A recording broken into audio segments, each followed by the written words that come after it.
ஆட்சியிலும் அதிகாரத்திலும் உறுதியாக பங்களிப்பு செய்யப்படும். உடனே இந்த கேள்விகள்லாம் வரும். அப்ப யாரு கூட்டணி, யாரு வரா, யாரு போறா, இந்த கேள்விகள்லாம் வரும். இந்த கேள்விகளுக்கெல்லாம் ஒரே ஒரு பதில் தான், சஸ்பென்ஸ்ல சஞ்சாரம் செய்யுங்க. ஆனா ஒண்ணு, 2026ல 2 பேருக்கு நடுவுல தான் போட்டியே. ஒன்னு டிவிகே, இன்னொன்னு டிஎம்கே. இந்த போட்டி எப்படி இருக்க போதுன்னா, இந்த அலையன்ஸ் வச்சு எப்படியாவது நம்ம தப்பிச்சிடலாம். என்ன இந்த பழைய இந்த மேத்தமேட்டிக்ஸ், அரித்மேட்டிக்ஸ் இதெல்லாம் வச்சு எப்படியாவது நம்ம தப்பிச்சிடலாம் அப்படின்னு நினைக்கிறவங்களோட அந்த கனவு ஒரு நாளும் மெய்ப்படாது. சரி, இப்ப நம்ம வேற ஒரு ஏரியாவுக்கு ஒண்ணு வருவோம். எதிர்காலம் வரும், என் கடமை வரும், இந்த கூட்டத்தின் ஆட்டத்தை ஒழிப்பேன்.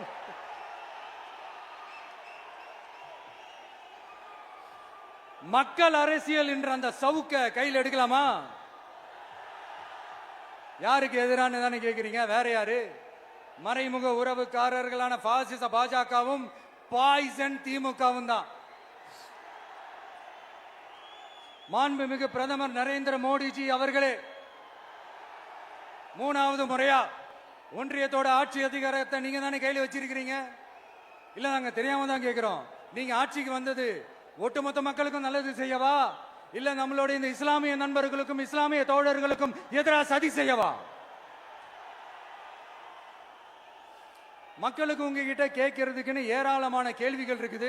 அதனால அவங்க சார்பா, அவங்கள ஒருத்தனா, அவங்களோட ஒரு உண்மையான ஒரு பிரதிநிதியா உங்ககிட்ட சில கேள்விகள் கேட்கணும். மிஸ்டர் பிரைம் மினிஸ்டர் அவர்களே, நம்ம தமிழ்நாட்டு மீனவர்கள் கிட்டத்தட்ட ஒரு 800 பேருக்கு மேல இலங்கை கடற்படையால தாக்கி அழிக்கப்பட்டிருக்கிறாங்க. அதை கண்டிக்கிறதுக்காக உங்களை பெருசா எதுவும் செய்ய சொல்லல, சின்னதா ஒண்ணே ஒண்ணு மட்டும் செஞ்சு கொடுங்க. இனிமேலாச்சும் எங்களுடைய மீனவர்கள் பாதுகாப்பா இருக்கிறதுக்காக இந்த கச்சத்தீவை இலங்கை கிட்ட இருந்து மீட்டு கொடுத்துருங்க, அது போதும். உங்களுடைய இந்த முரட்டு பிடிவாதத்தால நீங்க நடத்துற இந்த நீட்டு தேர்வு, அதனால இங்க என்னென்ன நடக்குதுன்னு சொல்றதுக்கே மனசு வலிக்குது. அதனால அந்த நீட்டு தேர்வு தேவையில்லைன்னு அறிவிச்சிருங்க, அது போதும். செய்வீர்களா திரு நரேந்திரபாய் தாமோதர் மோடிஜி அவர்களே? எங்களுக்கு என்னென்ன தேவையோ, என்னென்ன நல்லதோ அதெல்லாம் செய்ய மாட்டேங்கிறீங்க. ஆனா ஆட்சி அதிகாரத்தை மட்டும் கையில வச்சுக்கிட்டு மக்களை ஏமாத்த நேரடியாக ஒரு பாசிச பாஜக அடிமை கூட்டணி ஒண்ணு. அடுத்து உங்களோட இந்த மைனாரிட்டி ஆட்சியை ஓட்டுறதுக்காக மறைமுகமாக RSS அடிமை குடும்பம்னு இன்னொரு கூட்டணி. இப்படி மக்கள் சக்தியே இல்லாத இந்த ஊழல் கட்சிகளை மிரட்டி அடிபணிய வச்சு 2029 வரைக்கும் சொகுசு பயணம் போயிடலாம்னு திட்டம் தீட்டி வச்சிருக்கிறீங்க. அதானே ஜி? என்ன ஜி? ஒண்ணு மட்டும் சொல்றேன், தெரிஞ்சுக்கங்க. என்னதான் நீங்க இந்த நேரடி மறைமுக கூட்டணி குட்டிகரணம் போட்டாலும் தாமரை இலையில தண்ணியே ஒட்டாது. தமிழக மக்கள் மட்டும் எப்படி ஒட்டுவாங்க?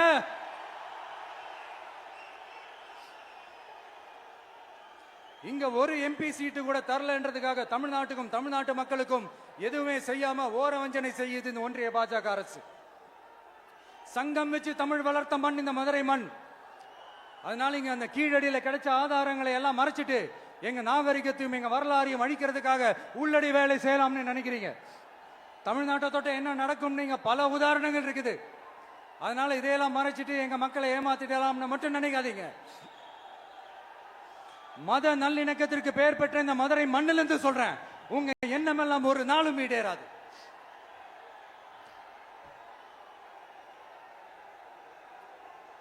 எம்ஜிஆர்னா யார் தெரியும்ல? அவர் மாஸ்னா என்னன்னு தெரியும்ல? அவர் உயிரோடு இருக்கிற வரைக்கும் அந்த CM சீட்டை பத்தி ஒருத்தராலையும் நினைச்சு கூட பார்க்க முடியல, கனவு கூட காண முடியல. எப்படியாவது அந்த CM சீட்டை என்கிட்ட கொடுத்துருங்க, என் நண்பர் எம்ஜிஆர் திரும்ப வந்ததுக்கு அப்புறம் நான் திருப்பி கொடுத்துறேன்னு தன்னோட எதிரியை கூட மக்கள் கிட்ட கெஞ்ச வச்சவர் எம்ஜிஆர். எப்படி கெஞ்ச வச்சவர்? அதனால